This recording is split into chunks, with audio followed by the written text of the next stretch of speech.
Home Remedies presents a simple remedy for acne and pimples that work fast. Did you know that cilantro can do a lot for our skin, and that too safely and naturally? Cilantro has the tendency to absorb oil from your face. The leaves also have antioxidant, antifungal, antiseptic and disinfectant properties that help in clearing up your skin from many problems.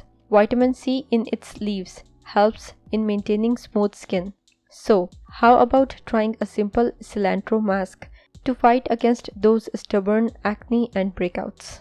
The treatment is quite easy. Let's see how. Ingredients: a handful of fresh cilantro, lemongrass 1 teaspoon, chamomile 1 teaspoon. Procedure: take all the ingredients in a bowl, add a cup of boiling water to it, cover and keep aside for 1 hour. Then blend the whole thing for a couple of minutes. Apply it all over your face, let it dry for 20 minutes and wash off with lukewarm water.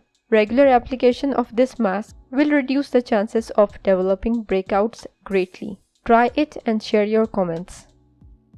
If you liked the video, hit that like button to give it more value and share it on your social networks to let others benefit from it too. Thanks for watching.